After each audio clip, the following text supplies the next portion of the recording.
Mickman, and we're here today with Steve and Patterson, and we're both Mickman brothers. And on this very, very, very nice day, we are going to do some sodding. So what we have here is, we just have a patch. We don't have a lot of area to do today, just a little patch. And first, I guess the most important thing is just to make sure that it's graded out nicely, that you don't have a lot of like hills and bumps everywhere. So we've just kind of lightly taken a hard rake and just kind of gone over the area and just make sure it's nice and flat. Ta-da! Okay, well the next part of the sodding process is obviously to roll out the sod. It's important to get the sod right up against the pre-existing grass and sort of to butt the sod in together. Like we've already just laying this roll, so sort of butt them in firmly against each other like so. So there's no real gap because the sod will shrink a small amount.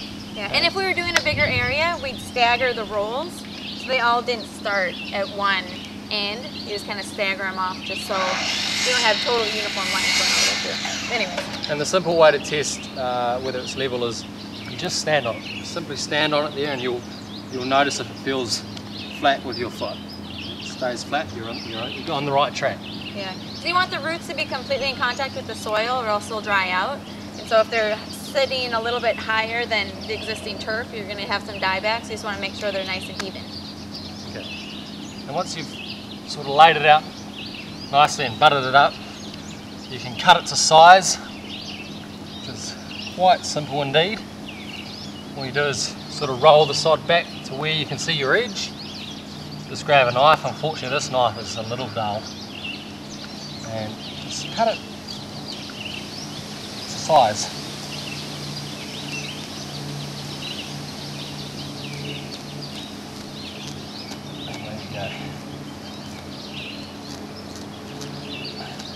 Once you've sort of cut through the roots and the bottom, it sort of tears away pretty easily.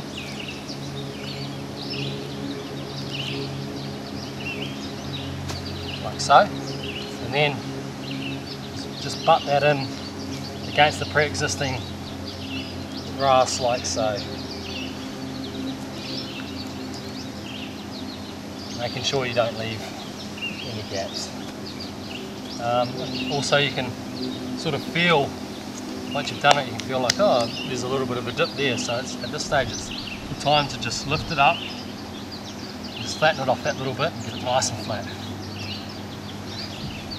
So. And then, you know what, you gotta water it, because if you don't water it, it's gonna dry out. It'll turn nice and crispy brown and it won't come back.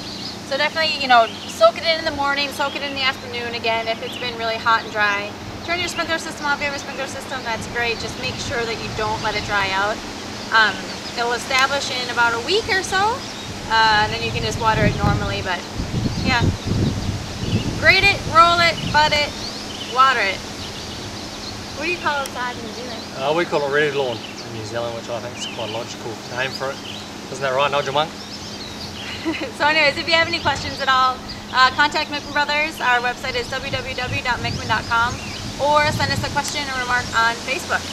Have a great day, guys. See you soon. See you later.